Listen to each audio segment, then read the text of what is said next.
Okay, we're back and I'm all patched up. Got a little band-aid and some masking tape on there to hold everything together. Don't be discouraged by getting cut when you're flint knapping. A lot of times, like this one didn't even hurt. I had no idea. If I hadn't seen blood on the rock, I would have never even known I got cut. I know I was bleeding a lot, but it looked way worse than it is. It didn't hurt at all. It's just that this flint is so sharp, it'll slice you. But that's kind of a blessing in disguise, the fact that it's so sharp, is because it heals a lot faster that way too. Because it's just such a, I don't know how to explain it, but it's just such a thin, like, super sharp cut. So it usually heals pretty good. I've gotten some good nasty cuts. I've gotten some cuts that, not too long ago I was working some Flintridge and I got one that I think, where is it? It's on one of these, I don't even remember what finger it is now, but actually I think it's the same finger. Yeah, it's the same finger. And, you know, that hurts when I touch it. I think it cut to the bone. But whatever. That's going to happen. So I'm going to thin this out a little bit more. Got kind of a nasty step right there, so I'm going to try and take it from the other side. Anytime you get a step fracture or a hinge, don't work into it. Come from the other side to take it out. That wasn't quite enough. It didn't do much at all.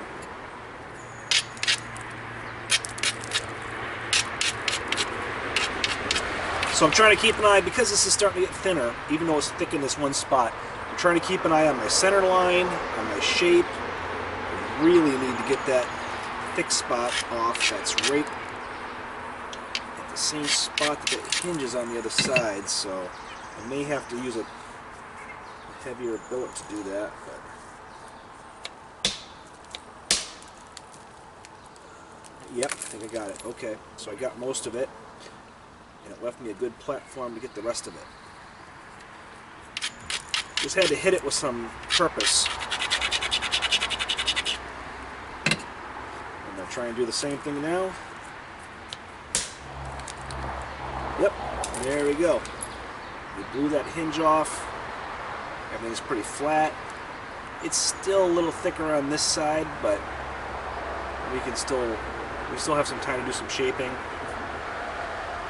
and some thinning. So what I'm gonna do here, let's shape this up a little bit. Try not to cut myself again.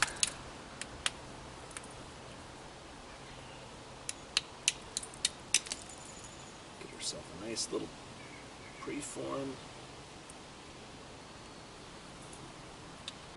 Trying to look, when I'm doing this, I'm trying to look where I can create a platform that will drive a flake. So you can see this side here, obviously it slopes down. I need to address that because I need that to be flat and in line with my center line. So maybe I'll take some downward strokes here and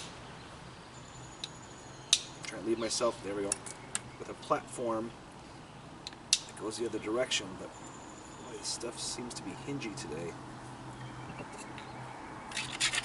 Yeah, I'll blame it on the rock. It has nothing to do with me.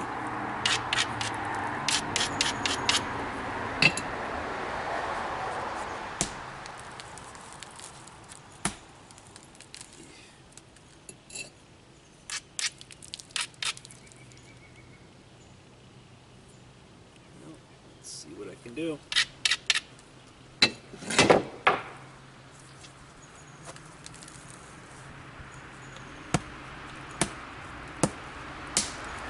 Yep. Flake.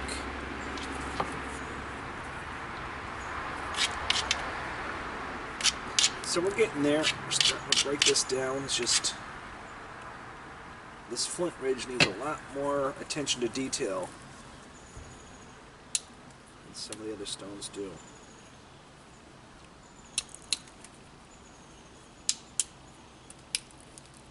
It's good though. Good practice. Oh, that was nice.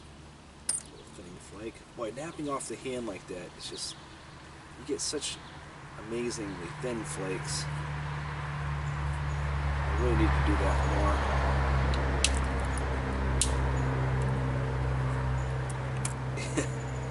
Paper thin flakes.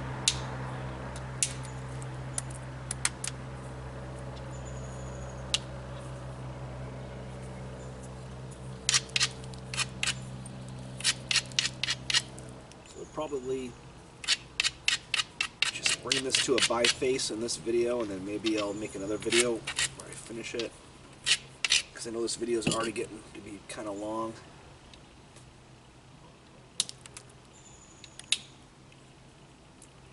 Oh, I got a flake. I didn't even think I got a flake, but I did. Alright. So just looking for those thick spots. Trying to get everything as even as I can. I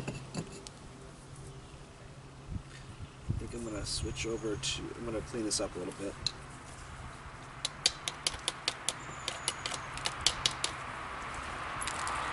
Because I've learned that it really pays off to do all your trim work and your grinding with Flintridge. It makes a big difference.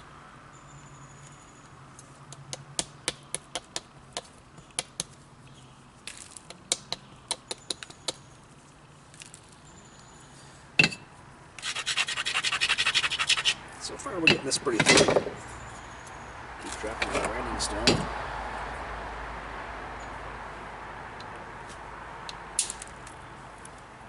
There we go. Hit that. This nice flake.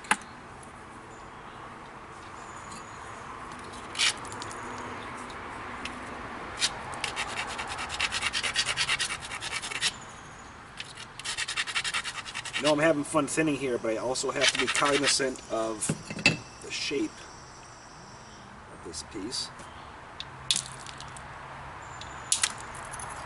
There we go, look at that. Nice big flake.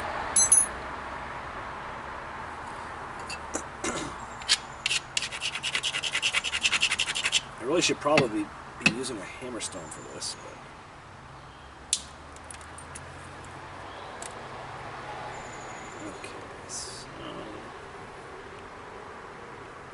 pretty good. You can see they're pretty flat. This is a pretty nice biface.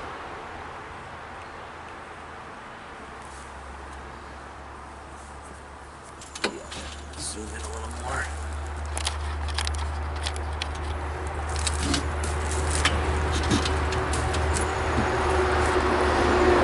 So you can see this is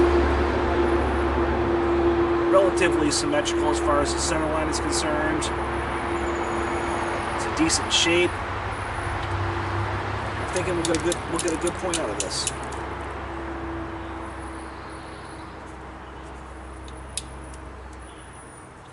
I'm just going to take some short, little small flakes just to kind of bring the center line where it needs to be, touch up any spots that need a little bit of a dressing.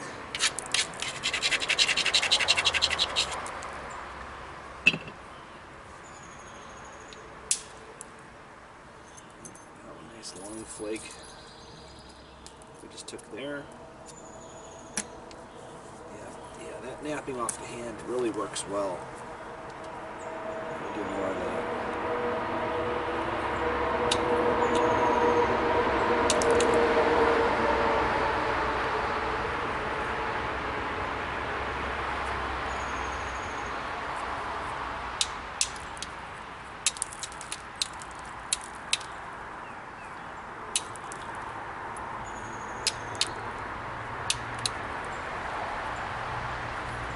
Trying to bring this into shape a little bit.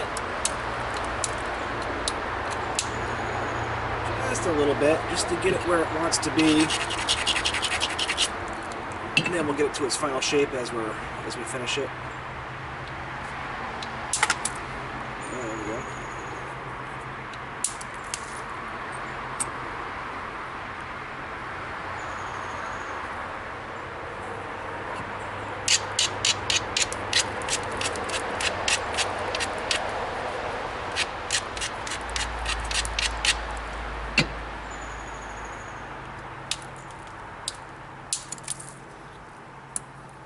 if you can see it on the camera or not. It doesn't look like it, but it's taken these really, really thin, fine flakes off.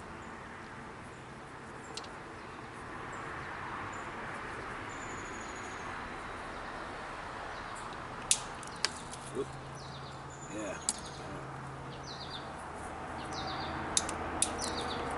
Really does a good job.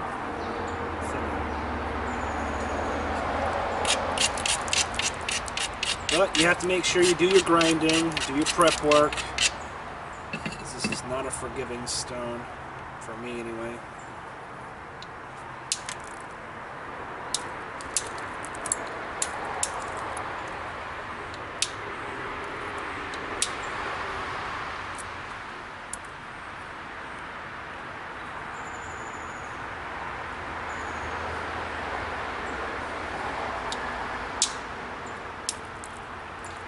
Always look for those high spots where you're taken.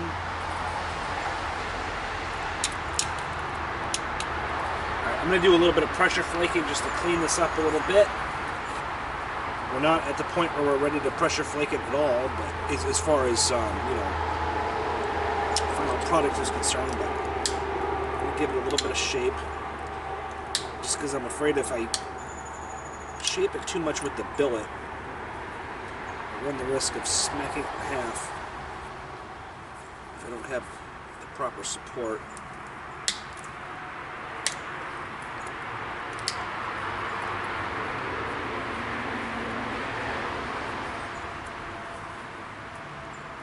I want to get this into a relatively decent preform shape.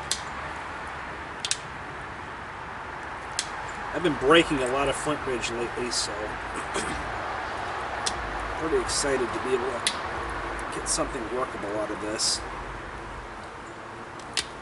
It happens though, you start getting into, I don't know if you'd call it a rut or what it is, but you know, sometimes you work stone so much and I think your brain starts to create habits, and instead of responding to, you know, the way the rock looks and the way the rock wants to be worked, your brain can start to just fall back on those habits. And with flint knapping, you can't really rely on habits. You have to read the stone. You have to do what the stone wants you to do, or what it needs to be done, I guess. Probably a better way to put it. I've actually found in flint knapping that there was one time when I hit a brick wall, couldn't get a flake to save my butt, breaking everything I touch, and almost gave up. I almost was like, you know what, this just isn't for me. This isn't my thing. And what I did was I took a month off. Might have been a couple months actually, and I was just like, you know what, I'm not going to do this right now, and possibly, you know, ever again. But during that break, I realized that I really enjoy it.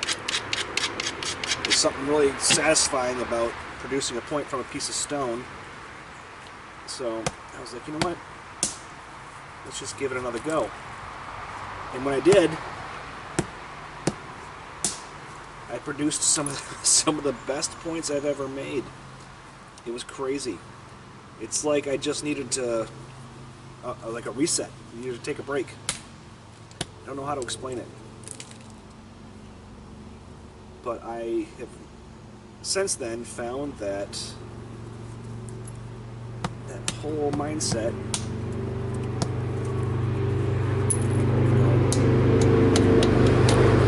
that works in life. When there's something that's not working for you, step away. Don't try and fix it, just step away.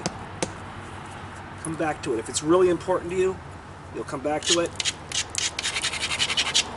with a new perspective, a new way of thinking.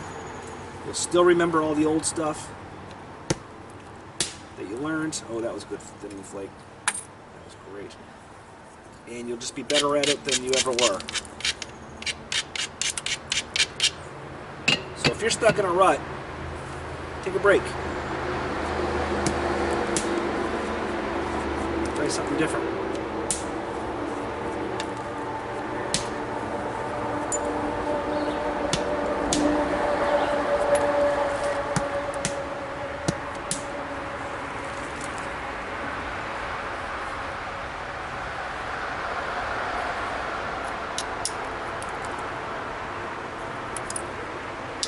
Mosquitoes are starting to come out.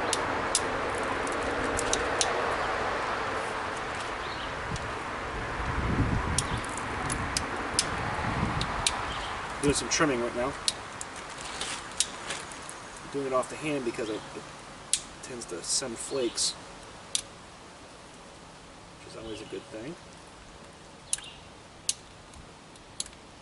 I am trying to get to, oh, that was good, to the point where I can use as much percussion as possible,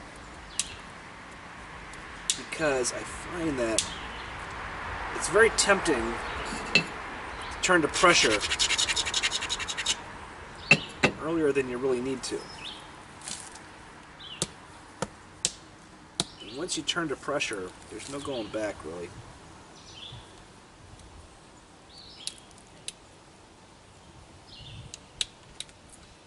That's a bad platform. I'm not going to hit that this thin. There's a spot right here that I want to take in, but I can tell that that's just, it's too flat. I need to fix that. I'm not going to give in to temptation.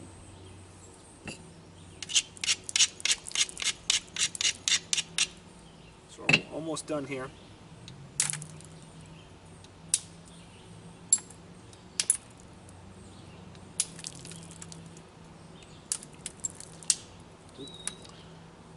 Let's not get crazy.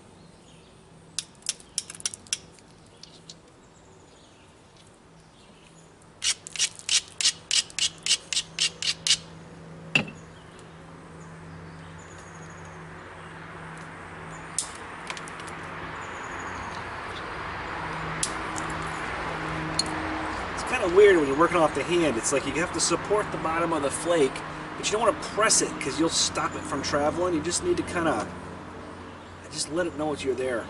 It's hard to explain, but when you try it, you'll figure it out. So, yep, mosquitoes are coming out pretty bad.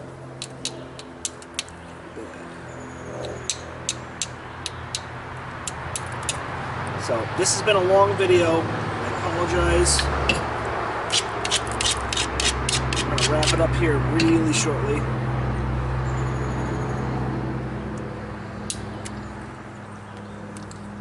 So, yeah, I'm getting better at that. Those long flakes off the hand.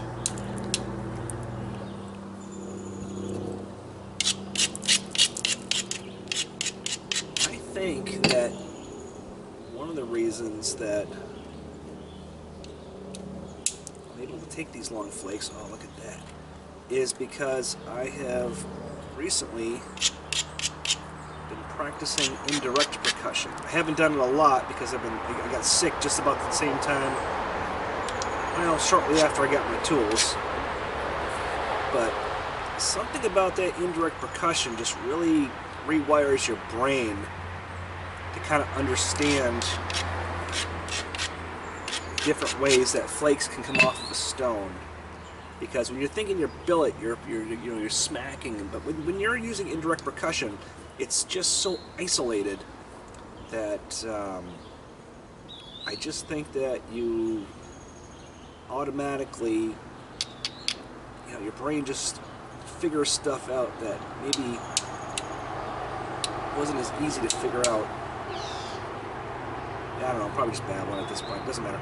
Anyway, we're going to stop right here before I smash this into a million pieces. I'm going to come back to this one time. It's going to be a preform. This is a nice, decent preform. This is Flintridge. Flint from Ohio. That looks ugly on camera, but it looks a little bit better in real life, trust me. And this is just a preform. Still needs to be shaped, needs to be thinned down a little bit more.